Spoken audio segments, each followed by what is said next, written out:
Madagascar. When we looked at it from space, we saw a spot, a massive dark circle, almost perfectly round, over 13 kilometers in diameter, and big enough that roads are diverted on either side of it. When the first satellite images of Madagascar's highlands came through, scientists didn't know what to make of them. Hidden among dense clouds and rolling green ridges was a shape that defied explanation.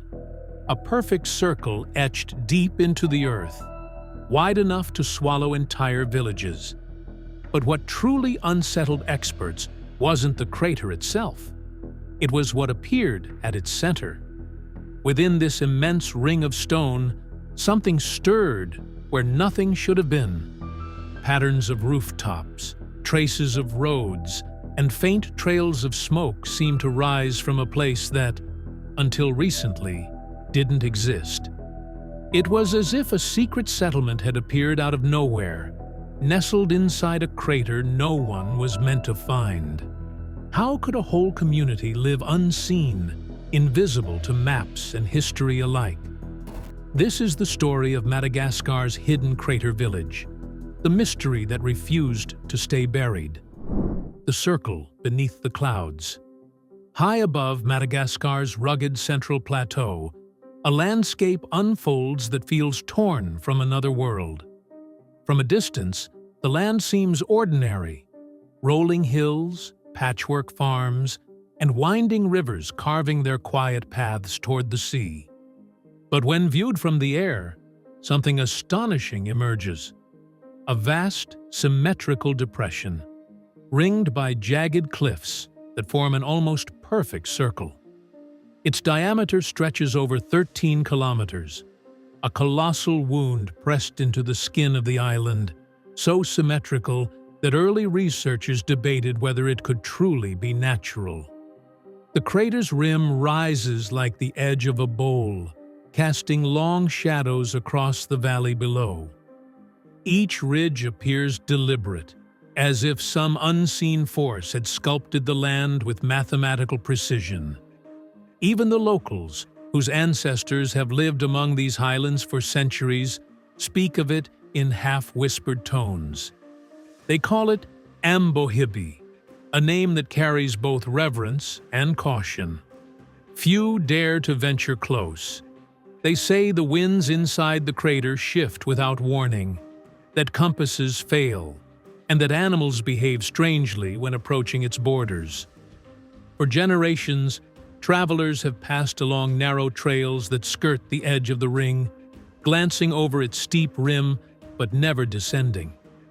From up close, the basin seems empty, just layers of black volcanic soil, cracked rock, and quiet streams trickling into the hollow. To most, it was a forgotten scar, one of many that marked Madagascar's turbulent geological past. But from the sky, it told a different story. In 2008, new satellite scans captured details that had gone unnoticed before. The center of the crater, once barren, now displayed hints of order. Lines, grids, and shadows too precise to be natural. Agricultural plots appeared like green tiles against dark soil, and narrow paths wound between small rectangular structures. Something, or someone, was shaping life inside this colossal ring. At first, experts dismissed it as an image glitch. Clouds, camera errors, perhaps even overlapping data. But the next images confirmed it. The shapes were real. A network of homes and fields had appeared within a geological formation thought to be uninhabited. What was once a crater of silence had become a cradle of life. Scientists, geologists, and local authorities scrambled for answers. No settlements had ever been registered there. No official migration records existed. The crater's inner floor, once seen as lifeless, now pulsed with human activity. How could a community build, grow, and live here without anyone knowing? What could drive families to one of the most isolated places on Earth? The crater, once a mystery of stone, had become a mystery of people. a perfect ring beneath the clouds, concealing something no map had ever dared to mark. The village that appeared overnight. For decades, the Ambohibi crater was a silent void, an expanse so isolated that even wildlife seemed to avoid it. Pilots flying overhead described it as a hollow echo in the earth, barren and untouched. But then, almost overnight, something shifted. Between two sets of satellite images taken just a year apart, the emptiness transformed. Fields appeared where before there was dust. Roofs glinted faintly in the sunlight. Winding trails began to stitch across the basin floor like veins forming in a living organism. When the data reached scientists in Antananarivo, disbelief spread faster than curiosity. It simply made no sense. Villages don't materialize out of thin air, especially not inside an ancient crater sealed off by walls hundreds of meters high. And yet, there it was, an entire community taking shape in the heart of nowhere. No one could explain how. At first, researchers assumed it was an error, perhaps a logging camp or a series of temporary shelters built by miners or surveyors. But the more they studied it, the stranger it became. The layout was too organized for chance. Homes clustered in neat rows, small fields radiated outward in patterns that suggested planning, and what looked like a central pathway cut directly through the settlement like a main street. Even more puzzling, the changes were too fast to fit any known pattern of rural development. In the span of a single year, life had taken root where nature once reigned unchallenged. When teams compared government census data, they found nothing. No population records, no mention of construction, no tax documents or migration permits. It was as though the crater had become home to ghosts, people who existed in reality but not on paper. Authorities reached out to regional officials, only to be met with silence or confusion. No one knew of any resettlement programs, no announcements had been made, and no aid organizations had worked there. The Ambohibi crater didn't just lack documentation, it seemed actively erased. Theories began to spiral. Some scientists wondered if the villagers were descendants of nomadic tribes who had returned to ancestral lands. Others speculated that environmental refugees, families fleeing drought or famine, had discovered the crater by chance. But the logistics didn't add up. The journey into Ambohibi was treacherous, the terrain unforgiving. No known roads led inside. Carrying supplies, materials, and livestock through the steep outer walls would have been nearly impossible without external help. And yet, someone had done it. When word reached the scientific community, a handful of explorers set out to verify the reports firsthand. They returned weeks later, pale and shaken, with stories that sounded more like legend than fieldwork. They had glimpsed distant smoke curling from fires below, but never made contact with the people who tended them. The villagers, they said, seemed wary, appearing at the edge of the fields only to vanish into the shadows of the cliffs. The researchers called it a ghost settlement, a place that existed just enough to be seen, but not enough to be known. As more data trickled in, the pattern became clear. The Ambohibi crater was alive, and the people who lived within it had chosen silence as their shield. They had built a community beyond the reach of the modern world, without electricity, without official acknowledgement, and without any trace on the networks that define existence in the 21st century. To the outside world, they shouldn't have existed, but deep within the crater's vast embrace, life continued, unseen, unrecorded, and unbothered by the questions swirling above. Whatever had driven them here, fate, necessity, or something deeper, one thing was certain: they didn't want to be found. Whispers from the crater rim. Long before the world noticed Ambohibi, its name was already a quiet murmur among those who lived near the highlands. Farmers spoke of it in hushed tones when dusk fell. Traders avoided its trails even when they offered shorter routes, and old stories passed from generation to generation warned that the crater was alive. Not in a mystical sense, but as a place that observed those who dared to enter. Few believed the stories, but fewer still were willing to test them. The first documented curiosity came from a young geoscientist named Dr. Indira Mavo, who visited the site in 2006. Her goal was simple: to study soil composition and volcanic remnants in Madagascar's lesser-known craters. But her notes described something unusual. An energy here, still, heavy, ancient.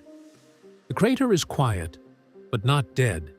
It feels like something is waiting.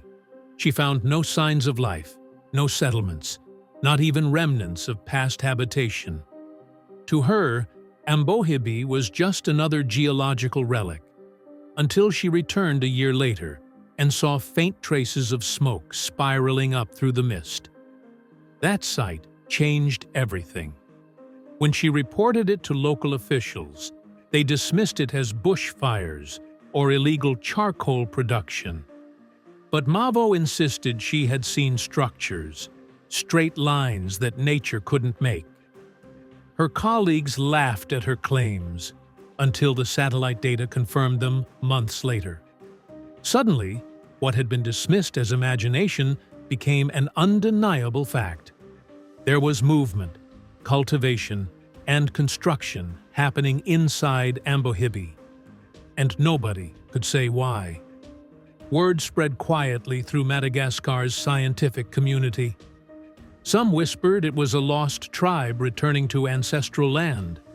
Others said it might be a secret agricultural experiment or a government relocation project. But when inquiries were made, the answers were always the same. Nothing official, nothing recorded, nothing known. Meanwhile, local villagers living miles from the crater rim began to share strange accounts.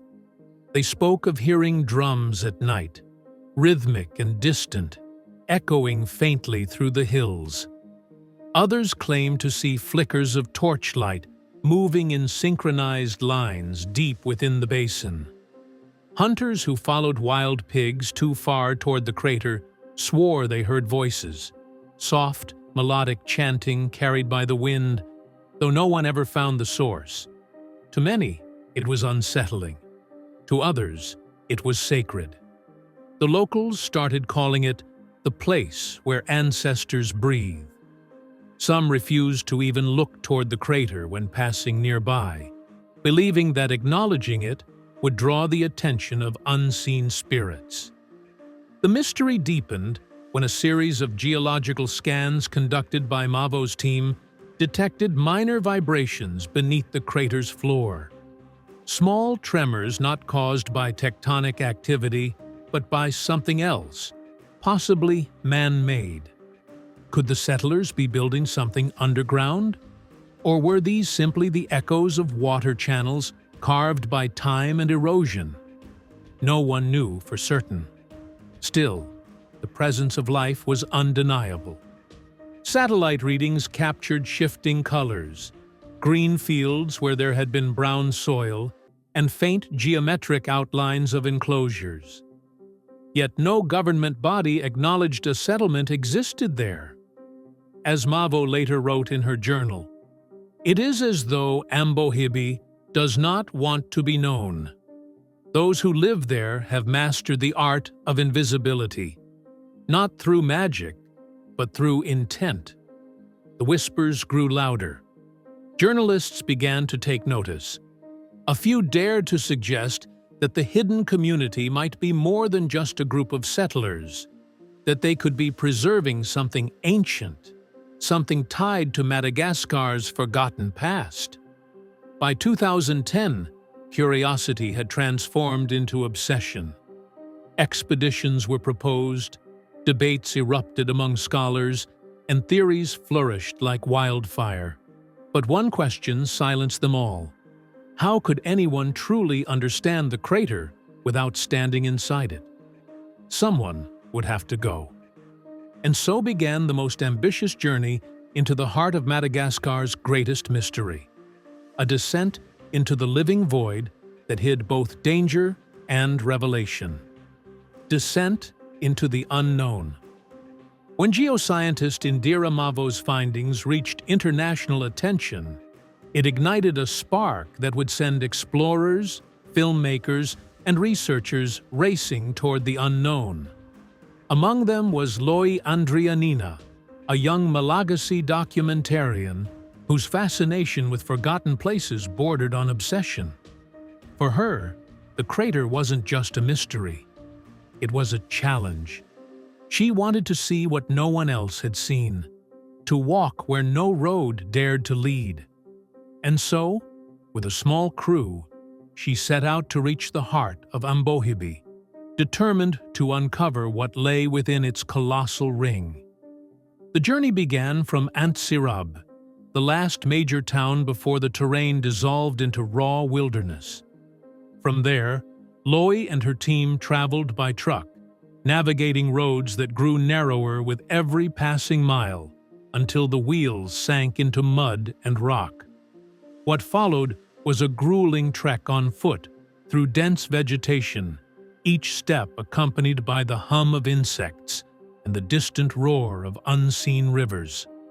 For 3 days, they climbed ridges that seemed endless, their packs heavy, their water supplies dwindling. The map provided little help. The crater wasn't marked accurately, almost as if it had been deliberately misdrawn. By the 4th day, exhaustion had set in. The cliffs of Ambohibi rose before them like a wall to the sky, streaked with red and black stone, its summit lost in mist. To descend into it seemed impossible. The air was still, unnaturally silent. No bird song, no rustling leaves, only the distant rush of wind through the upper ridges. "It feels like the world ends here," one crew member murmured. But Loi pressed on. They followed a narrow animal trail that wound along the crater's edge before plunging steeply downward. Using ropes and makeshift anchors, they began their descent, meters of loose rock and slippery soil giving way beneath their boots. Every sound echoed, amplifying through the hollow, as if the crater itself were breathing. When they finally reached the base, the sight that greeted them left the entire team speechless. There, spread across the crater floor, was a village unlike any they had ever seen. Dozens of small homes built from wood, mud, and stone stood in organized clusters. Thin plumes of smoke rose from cooking fires, and narrow paths snaked through fields of green crops, bananas, maize, and citrus orchards that shimmered in the afternoon sun. It was a thriving settlement, hidden from the world by walls of volcanic rock. At first, the villagers kept their distance. Children watched from behind fences, eyes wide with a mix of fear and fascination. Adults stood motionless, silent, their expressions unreadable. When Loi approached, greetings were met with hesitation. Not hostility, but uncertainty. No one here was used to visitors, certainly not strangers carrying cameras and equipment. As the sun began to set, the mood shifted. An elder, wrapped in a faded blue shawl, stepped forward and introduced himself as Tiana, the village's oldest resident and its quiet leader. He listened patiently as Loi explained why they had come, nodding without expression.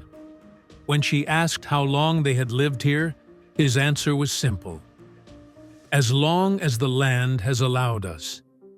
In the following days, the crew camped near the edge of the settlement, slowly gaining the villagers' trust. They shared food, exchanged stories, and recorded hours of footage. What they discovered was extraordinary. The villagers were descendants of the Betsileo people, who had migrated hundreds of kilometers from the southern highlands. They had come seeking fertile soil, abundant water, and freedom from land scarcity. To them, Ambohibi was not a crater, it was salvation. Loi learned that their journey had not been recent. The first families had arrived over a decade earlier, guided by word of mouth, not maps. They built with their hands, carved irrigation channels, and planted orchards that now sustained the entire community. They lived without electricity, without formal schools or hospitals, relying on tradition and cooperation. What astonished Loi most was their secrecy. The villagers never reported their existence to local authorities. They preferred it that way.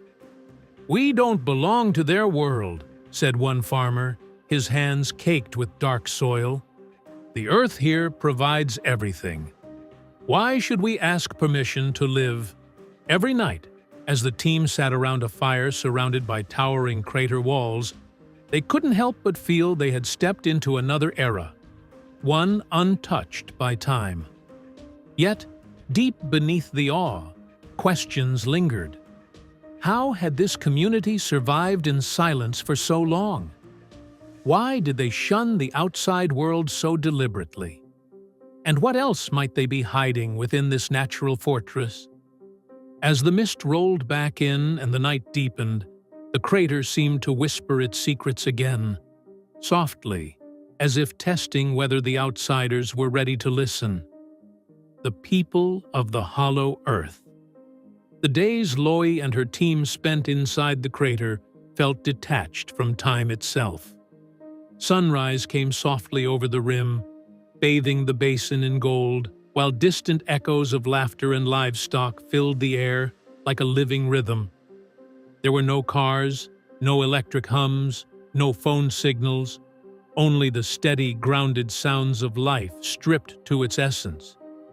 Every morning, villagers walked barefoot through mist-draped fields, their footsteps silent on the volcanic soil. By midday, the air shimmered with the smell of earth and citrus, and by evening, cooking fires painted the crater walls in orange light. To the outside world, this was an anomaly. To the villagers, it was home. They called their settlement Anosibe Ambohibi, meaning the great island within the mountain. The name carried pride and mystery alike, a recognition that though they were part of Madagascar, they were also apart from it. Here, they lived by rhythm, not by clock. They had no mayor, no written laws, no currency in constant use. Their economy was simple. What you grow, you share. What you need, you trade. The people of the crater were descendants of the Betsileo, farmers and herders known for their mastery of terraced cultivation in Madagascar's southern highlands. Many of them had migrated over a decade earlier, driven by overworked soil, drought, and land disputes. To them, the crater's isolation wasn't a burden, it was freedom. Hidden within its towering ring, they found what every settler dreams of: rich, fertile ground and water that flowed year-round. The villagers told Loi stories that blurred the line between memory and legend. They said their ancestors had dreamed of a round mountain that would protect them from famine and war. Some believed the crater itself had called them, guiding them like a compass toward safety. Others laughed off the myth, saying the truth was more practical. They had followed a river upstream and simply never stopped. But whether by faith or by chance, they had found what they sought, a natural fortress, both sanctuary and prison. Life inside the crater demanded resilience. There was no access to modern medicine, so the villagers relied on herbal remedies and ancestral knowledge. Women carried baskets of citrus fruits, lemons, oranges, and small green limes, harvested from the orchards that lined the crater's basin. Men worked the soil from dawn until sunset, planting cassava, maize, and rice. Children attended informal lessons taught beneath mango trees, using sticks to draw numbers and letters into the dirt. Yet, what struck Loy most was the sense of unity. Every home she entered offered her food, even when the families had little to spare. During the evenings, the community gathered around bonfires where elders recited poems and songs about migration, struggle, and rebirth. These weren't just tales of survival. They were confessions of gratitude. "The land gave us life," one elder said softly. "We only give it back." Still, not everything in the crater was idyllic. The villagers faced challenges few outsiders could comprehend. Medical emergencies often turned fatal. The steep walls made it nearly impossible to reach hospitals beyond the crater's edge. Storms could cut them off for weeks, washing away their narrow trails. And when crops failed, as they sometimes did, their isolation meant no relief would ever come. Despite it all, they stayed. The crater had become more than a home. It was a covenant. "The world outside forgot us," a mother of 3 told Loy, "so we learned to live as if we never existed." What Loy witnessed was more than survival. It was self-sufficiency on a scale that felt almost spiritual. A community built entirely by hand, powered by trust, living beneath the ancient scars of fire and stone. These people didn't need recognition, and perhaps that was the point. The crater was their world, and their silence was their protection. But outside the crater, word of this hidden village had begun to spread. Journalists, academics, and online sleuths started searching for proof. Some even claimed to have found clues in grainy satellite images. But what they discovered only deepened the confusion. Because every time someone tried to find the village online, it disappeared. The mirage of the internet. Before setting foot inside the crater, Loy's team tried to learn everything they could from the digital world. It should have been simple. In an age where even the smallest villages appear on satellite maps, and every corner of the planet is photographed, tagged, and documented, surely something as large as a settlement inside a 13-kilometer crater would show up somewhere. But when they searched, they found almost nothing, just a void, as if the digital world had chosen to forget that place entirely. At first, they turned to Google Earth, zooming in on the coordinates where the Ambohabi crater was supposed to be. The images were hazy, distorted by clouds. When they adjusted the timeline to compare older data, things grew even stranger. The 2006 imagery showed a barren crater, all rock and dust. The 2008 image revealed faint signs of green, perhaps a few clearings. But in newer maps, the details blurred, almost smudged, as if deliberately obscured. Roads that clearly existed in one image vanished in the next. Buildings appeared, then disappeared. Even the coordinates seemed to shift by a few hundred meters, enough to throw off any accurate mapping. Thinking it was a glitch, the team downloaded satellite layers from other agencies. But the results were even more baffling. Some showed the crater flooded, others labeled it a forest reserve, and one dataset, oddly, marked the entire area as uninhabited geological depression. None of them acknowledged that people lived there. It was as if the algorithms that built our modern maps had collectively decided that Ambohibi was not real. Then came social media. The team scoured platforms for photos, check-ins, and geotags. Nothing. Not one post, not even a mention. For a world saturated with information, the silence was deafening.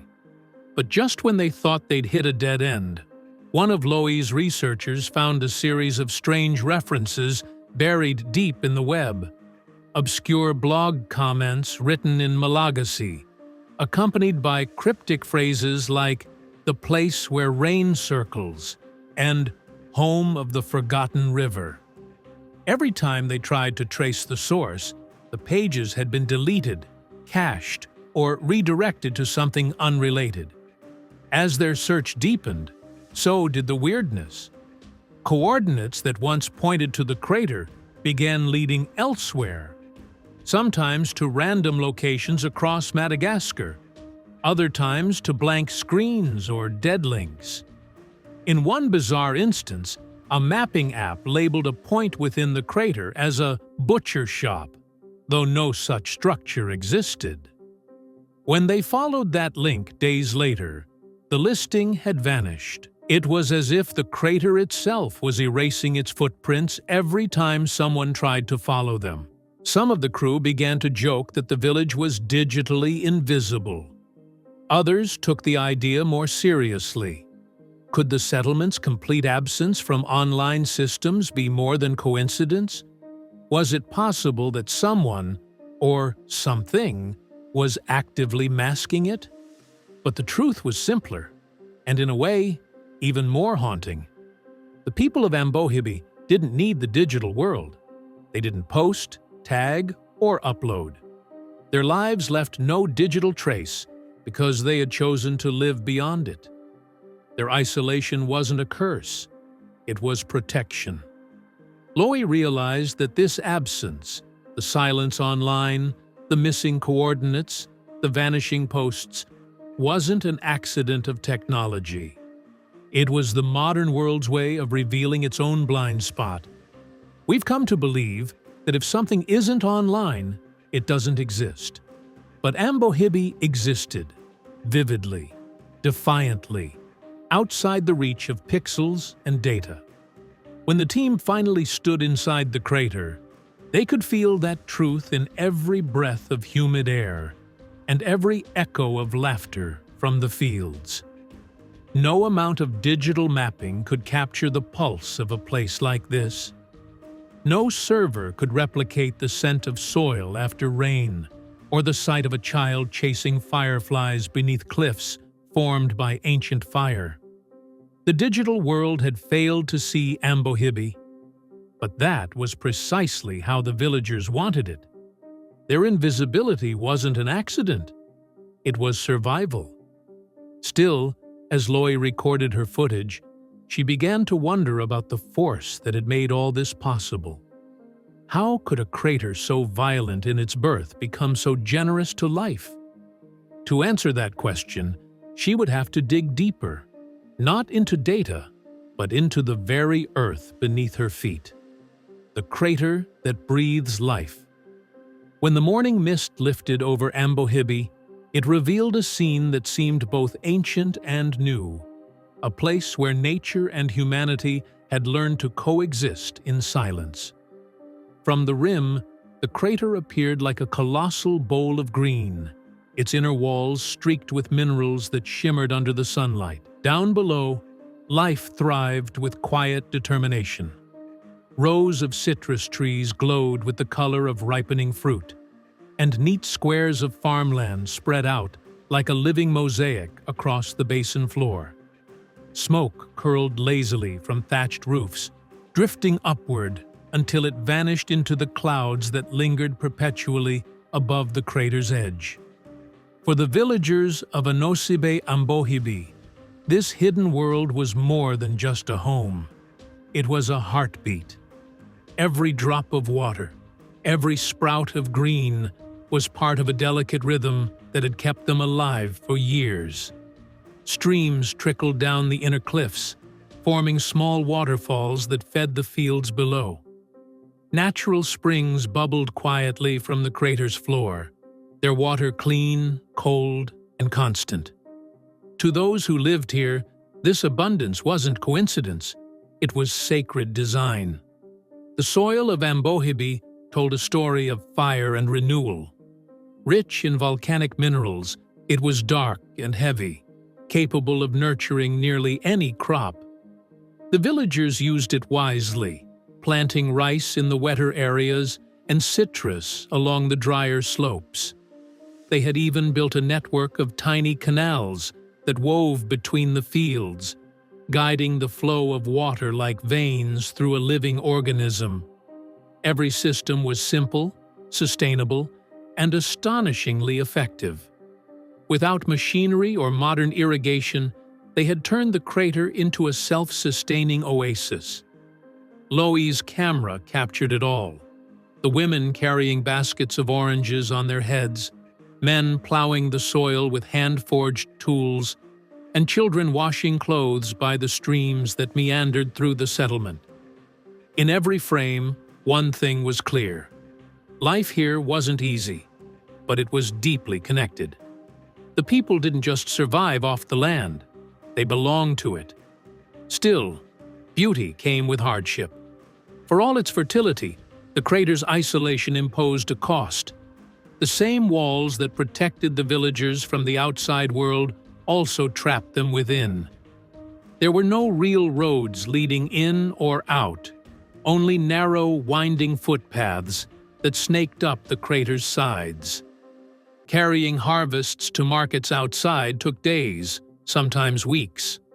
During heavy rains, the paths turned to mud, cutting the villagers off completely. Crops rotted, goods spoiled, and contact with the outside world became impossible. Worse still, there was the silence of help that never came. There were no schools, no doctors, no electricity. When illness struck, the villagers relied on ancient herbal remedies, roots boiled in water, leaves crushed into pastes. Some worked, others didn't. A single infection could become fatal.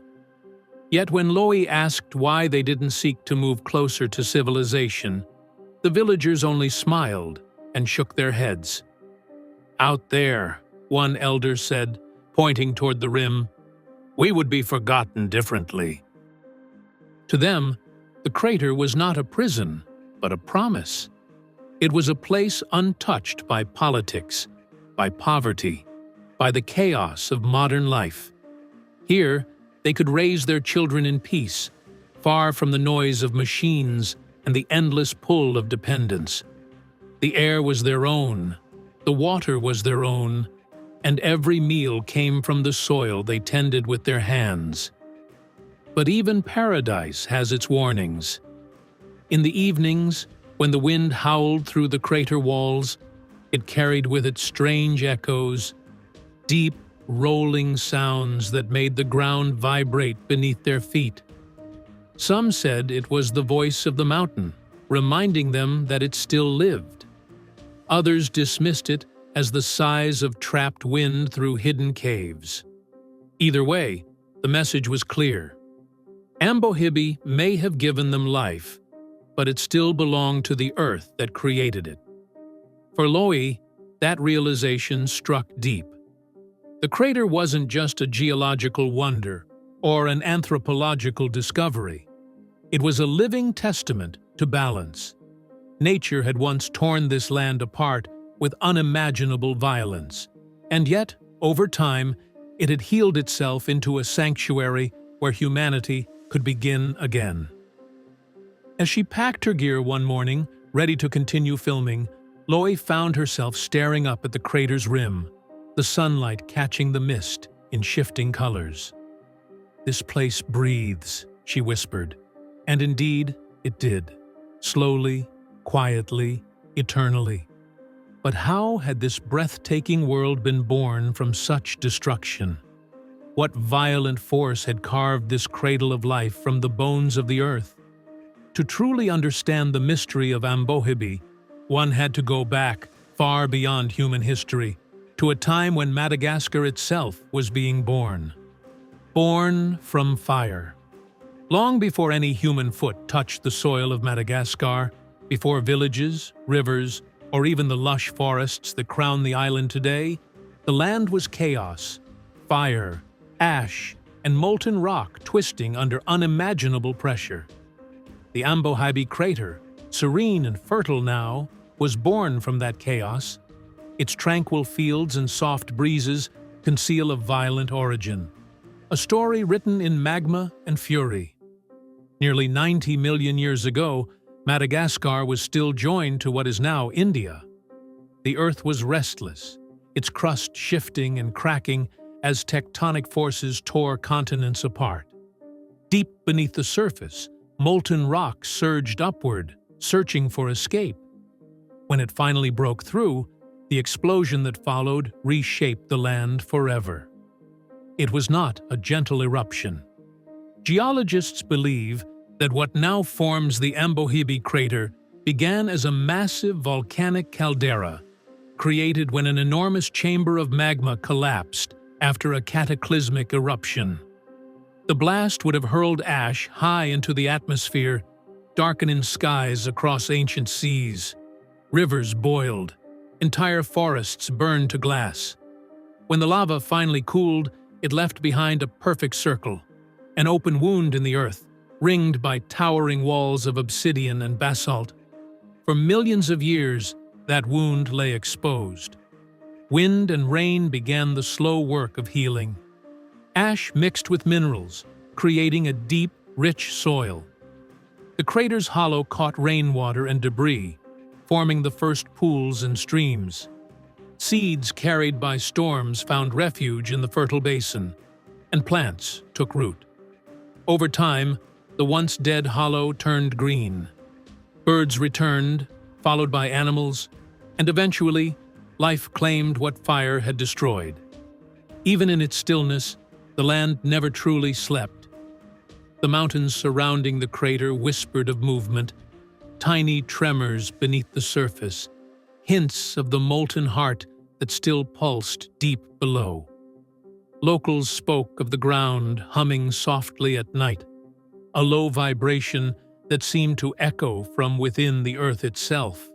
For scientists, it was a reminder that Ambohibi was not just a relic, but a living monument to the planet's restless spirit. When colonial explorers first mapped Madagascar in the late 1800s, they noted the crater's near-perfect symmetry and mistook it for the remains of a meteor impact. It wasn't until the mid-20th century that geologists confirmed its volcanic nature. The Ambohibi Massif, as they called it, was one of the most well-preserved calderas on the island, a geological fingerprint left by the planet's deep past. And yet, despite its importance, the crater remained largely untouched. Its steep walls deterred travelers, its remote location discouraged settlement, and its eerie stillness kept even the curious away. For nearly a century, it was a silent monument, a reminder of a time when Earth itself raged with creation. Then came humanity's return. Thousands of generations after its fiery birth, the crater's fertile soil called out once again, this time not to magma, but to people. The very destruction that had shaped it had also created the perfect sanctuary for life. The Betsileo settlers who found it didn't know its geological story, but they felt its pulse. They sensed the richness of its earth, the abundance of its water, the safety of its walls. In their hands, what had once been a scar of fire became a cradle of sustenance. Loewy's documentary captured this astonishing contrast, the paradox of destruction giving birth to life. "It's like standing inside a volcano's memory," she whispered as she filmed the sweeping ridges. Except the memory is still alive. Today, scientists studying Ambohibi describe it as a living fossil, a place where ancient geological forces and modern human adaptation meet in delicate balance. The crater, once a symbol of chaos, now breathes with order and rhythm. Its rivers, fed by underground springs, trace the same paths once carved by lava. Its soil, born of molten ash, now grows fruit sweet enough to feed an entire community. The villagers may not speak of plate tectonics or calderas, but they understand something deeper, that life itself can rise from destruction. They call the crater Tanin ni Afo, the land of fire, not in fear, but in reverence. It is their reminder that even from the fiercest flames, something beautiful can grow. And yet, Ambohibi's story doesn't end here. Across the world, other circular scars mark the Earth's surface, silent, immense, and mysterious. Some lie dead, forgotten under sand or sea. Others remain too harsh to sustain life. So why did this crater, above all others, become a living sanctuary? What makes Ambohibi different from every other circle of stone born from fire? To answer that, we must look beyond Madagascar, to the far reaches of Africa, where another great circle stares up at the stars, eyes of the Earth. Across the vast deserts of Mauritania, thousands of kilometers away from Madagascar, there lies another circle, a formation so immense that astronauts can see it from orbit. It's called the Richat structure, though most know it by its haunting nickname, the Eye of the Sahara. Like Ambohibi, it's perfectly round, etched deep into the landscape like a colossal fingerprint left by the planet itself. For centuries, explorers wondered what it was: a meteor impact, an ancient city, perhaps even the lost kingdom of Atlantis. But when scientists finally studied it, they discovered something remarkable. It wasn't the mark of a falling star, but the remnants of a volcanic dome eroded over millions of years. The Eye of the Sahara and the Ambohibi crater are siblings of the same Earth, both scars of unimaginable power, both shaped by fire and time. Yet their destinies couldn't be more different. One is a desert fossil, majestic but lifeless. The other, hidden deep within Madagascar's green heart, thrives with people, water, and growth. One looks outward to the cosmos, the other inward to life itself. Standing on the rim of Ambohibi, Loie couldn't help but reflect on that contrast. "It's as if the planet tried twice," she said softly to the camera. "Once to create beauty from desolation, and once to create life from chaos." The Richat structure, for all its grandeur, remains a monument to silence. Its concentric rings, more than 40 kilometers wide, spiral out across an arid expanse, empty except for the wind that sweeps over it. No rivers run through it, no crops grow there, no one calls it home. It's a geological masterpiece, yes, but one untouched, uninhabitable, and eternal in its stillness. Ambohibi, on the other hand, hums with motion. Its rings are walls of living stone, its basin alive with color and sound. Children laugh where lava once flowed. Streams sparkle where molten rivers once burned. If the Eye of the Sahara is Earth's ancient memory, then Ambohibi is its present heartbeat. Scientists who have compared the two note their uncanny similarities. Both perfectly circular, both products of deep volcanic collapse, both formed millions of years ago when the planet's surface was still molten with creation. But they also note one key difference: climate. While the Sahara's endless dryness fossilized its crater into lifeless art, Madagascar's rains gave Ambohibi a chance to heal. Over time, water softened its edges, filled its basin, and transformed what was once destruction into abundance. This contrast, simple yet profound, underscores the mystery of Ambohibi's survival. Most craters like it lie barren, reminders of what Earth once was. But here, nature defied its own pattern. From the ashes of volcanic fury rose a self-contained paradise, a world where humans could flourish without altering its balance. Loe's footage captured this dichotomy in breathtaking detail. She juxtaposed aerial shots of the Eye of the Sahara, vast, empty, golden, with sweeping drone images of Ambohibi's emerald floor, shimmering under the clouds. Her narration carried a tone both poetic and reverent. Two circles, born of the same planet. One a monument to time, the other a testament to renewal. The Earth remembers both, but only one still breathes. Back in her camp, as the crew reviewed their recordings, they fell into a hushed awe.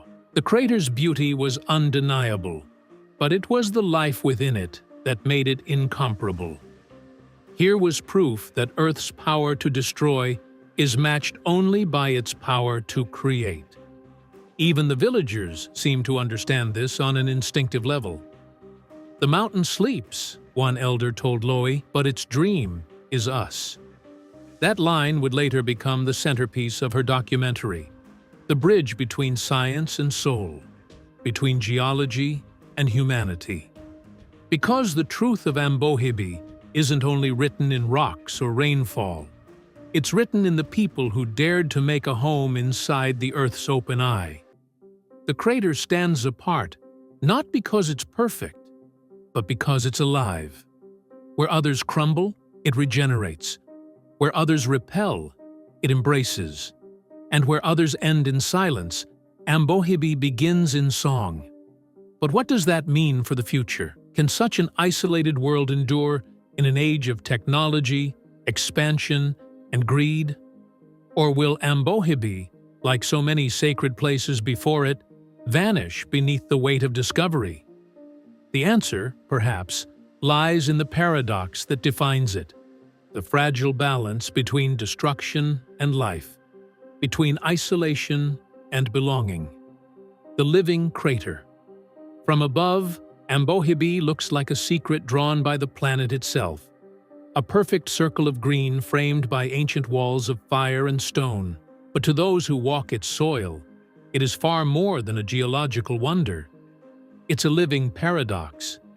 Within this 13-kilometer ring lies a world where time bends, where human life has learned to grow quietly inside nature's oldest wound. Here, the Earth's violent past breathes alongside its gentlest present. To scientists, the crater is a masterpiece of evolution, a natural experiment showing how destruction can reinvent itself. To the villagers, it's sacred ground, a place where the Earth still remembers its rage but has chosen peace. Every drop of water that trickles from the crater walls, every blade of grass that sways in its warm wind, is a reminder that life here is a fragile gift, a second chance granted by a restless planet. Loe's camera captured what no data ever could, the heartbeat of Ambohibi. Her lens followed a child running barefoot through the fields, his laughter echoing against walls that once trembled with molten fury. She filmed a farmer standing at dawn, his silhouette framed by mist, whispering a quiet prayer before beginning his day. In these small, human moments, the crater's story became clear. It wasn't just surviving, it was forgiving. Each night, as darkness pooled inside the basin, the air filled with the hum of crickets and distant voices singing lullabies in the Betsileo tongue. Fires flickered like stars fallen to earth. For Loe, it felt as though the crater itself were alive, breathing in rhythm with those who called it home. She began to understand that Ambohibi wasn't only a geological formation or a human settlement. It was a dialogue between two forces, ancient and modern, constantly reshaping one another. In its silent strength, Ambohibi carries a truth that stretches far beyond Madagascar. It tells us that every scar the Earth bears, every crater, canyon, or fault line, is also a reminder of renewal. The same eruptions that once tore continents apart now feed the soil that sustains life. The same isolation that shelters one community might one day protect the world's most fragile ecosystems. Ambohibi's people are its guardians. They live without electricity, without roads, without recognition. But they understand something most of us have forgotten, that to live in harmony with the land is to listen to it. They read the rhythm of the wind to tell when the rains will come. They plant not by date, but by the color of the soil. They measure time not in hours, but in seasons. Their world is slower, older, wiser. When Loi's team finally left the crater, they did so reluctantly. The climb up the steep inner walls was grueling, each step pulling them farther from the heartbeat below. When they reached the rim, she turned for one last look. The crater stretched beneath her like a vast emerald bowl, cradling the past and the present in its arms. The morning sun cut through the mist, and for a moment, the entire basin glowed. A world hidden, protected, alive. Her documentary would later end with these words, spoken over that image: "The earth keeps its secrets well. Some are buried in stone, others in silence. But here, in a crater born of fire, humanity and nature found a way to forgive each other." Ambohibi remains what it has always been, a mystery carved by violence, healed by time, and sustained by human resilience. It is a mirror held up to our own existence, reminding us that survival is not defiance, it's cooperation. The crater does not belong to the villagers alone. It belongs to the rhythm of the planet itself, a living monument to balance. And as the world grows louder, faster, and more disconnected from the soil beneath its feet, Ambohibi continues to whisper the same quiet truth to the wind, that even in isolation, life endures, that even from ruin, beauty returns. So what do you think of Madagascar's hidden crater village, a place born from the Earth's fury, yet alive with quiet resilience? It's a reminder that even the most violent scars of our planet can cradle new beginnings. Deep within Ambohibi's towering walls, people live in harmony with forces older than history itself, proving that isolation doesn't always mean emptiness. Sometimes it means preservation.